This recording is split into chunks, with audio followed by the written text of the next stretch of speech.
A family moves into a new house in London sometime in the 1870s. The wallpaper is extraordinary, deep, luminous green, the kind that makes a room feel like the inside of a jewel box. The neighbors notice it, guests mention it. The mother of the house is quietly proud. Within a year, her youngest child is dead, and the doctors cannot agree on why. Nobody thought to look at the walls. That is the shape of the problem, and it cost thousands of people their lives before anyone connected the deaths to the decoration surrounding them. Not because Victorians were reckless or ignorant or indifferent to their children, but because the mechanism was invisible. The symptoms were unspecific, and the pigment responsible was so deeply woven into the fabric of fashionable life that questioning it felt like questioning prosperity itself. To understand how this happened, you have to understand what green meant in the 19th century and what it had cost for decades to achieve it. Before the 1770s, a truly vivid, stable green pigment was essentially unavailable to the decorating trades. The greens that existed were either dull, expensive beyond the reach of most households, or prone to fading into yellow-brown within a few seasons. Painters and paper hangers mixed blue and yellow, hoping the combination held. It rarely did. So when a Swedish chemist named Carl Wilhelm Scheele synthesized copper arsenite in 1775, and the resulting powder turned out to be a green of almost supernatural intensity, the response from the decorating industry was immediate and entirely understandable. Here, finally, was a pigment that looked like money and could be sold at scale. By the early 1800s, Scheele's green and its more intensely saturated successor, emerald green, which added copper acetate to the formula and pushed the hue further toward the blue side of the spectrum, were in use across Europe. Wallpaper manufacturers printed it in floral repeats. Fabric mills wove it into ball gowns. Candle manufacturers used it to tint wax. Confectioners, for a period that should disturb everyone, used it to color cake decorations and artificial flowers placed on food displays. The arsenic content in these products was not a hidden trace amount. A single square yard of Scheele's green wallpaper contained enough arsenic compound, somewhere in the range of 60 to 80 milligrams per square foot in typical production runs, to qualify as a toxicological hazard by any reasonable modern standard. A well-papered Victorian parlour might contain 60 or 70 square feet of the stuff. People were essentially paneling their homes with a slow poison. But they did not know that yet, and the reason they did not know it is where the real story starts. The obvious explanation, when people first started raising concerns about arsenical wallpapers in the 1850s and 1860s, was direct contact. You touched the paper, you absorbed the arsenic through your skin, or you inhaled particles that flaked off the surface. This model was reasonable. Arsenic had a well-established history as a contact and ingestion poison. The medicine chests and rat poison tins of the Victorian household were full of it. So when physicians noticed that servants who cleaned wallpapered rooms frequently complained of skin rashes, or that children in heavily decorated nurseries seemed to fall ill more often than children in plainer houses, the intuition was that they were being directly poisoned by shedding paper. That explanation predicted some of what was observed, but it could not account for the timing. Households reported the worst symptoms in autumn and winter, when windows were closed and rooms were less ventilated. They reported sudden deterioration during wet weather. They reported families falling ill in bedrooms where the wallpaper was in good condition, showing no visible flaking at all. Direct contact and shedding particles could not explain any of that. The paper was not worse in damp weather. Something else was. The piece of the mechanism that the direct contact model missed was biological. Victorian walls were not dry. Houses were heated by coal fires that produced significant condensation, and the paste used to hang wallpaper, typically a flour and water mixture, was an excellent growth medium for mold. Several species of common household mold, Scopulariopsis brevicalis being the one most extensively studied later, can metabolize inorganic arsenic compounds.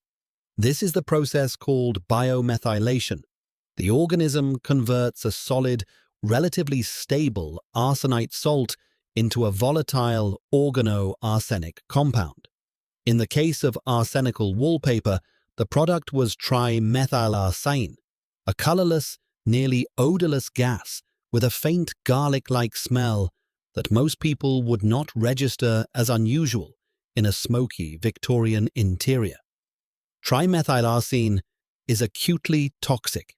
It disrupts cellular respiration at the mitochondrial level, interfering with the enzymes that allow cells to convert oxygen into usable energy. Low chronic exposure produced exactly what Victorian households were reporting: fatigue, headache, a persistent dry cough, skin discoloration, a kind of general debility that no single diagnosis quite captured. Higher acute exposure in a small, closed room on a wet November night could kill. And it killed first and hardest the people who spent the most time at floor level in poorly ventilated rooms, which is to say, young children. The symptoms mapped onto half a dozen other conditions. Cholera was endemic in Victorian cities. Tuberculosis was everywhere. Intestinal illness from contaminated water killed children with depressing regularity.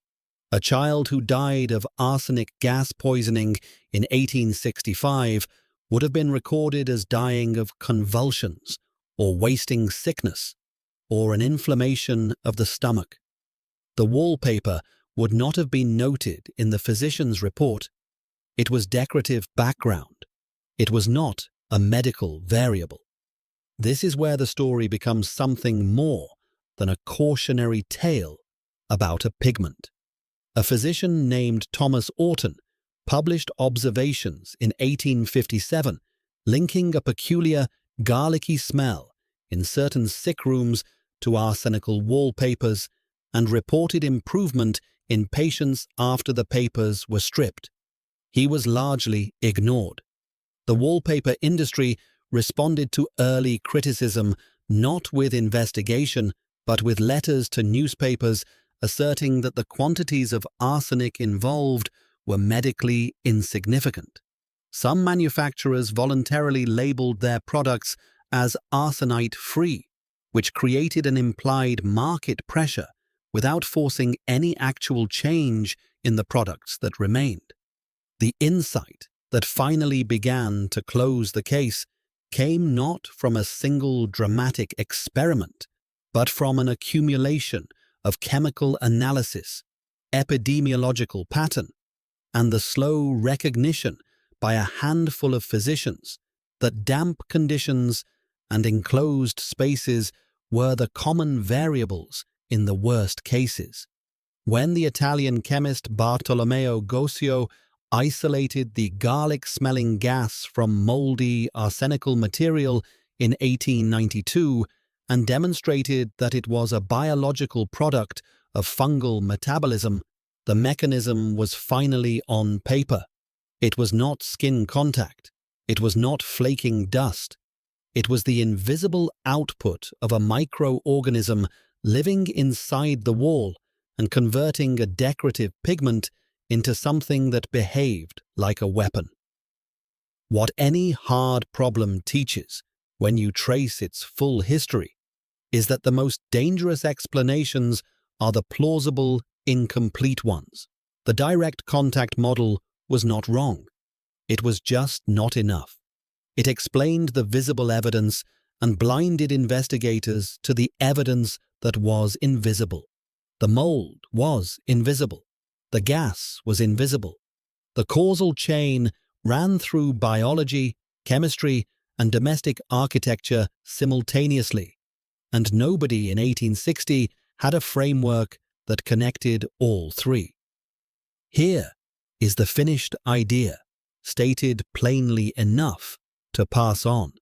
Scheele's green and emerald green wallpapers poisoned Victorian households not primarily through skin contact or shedding particles, though both contributed, but through a biological process in which common household molds metabolized the arsenic-containing pigment and released trimethylarsine gas into enclosed rooms.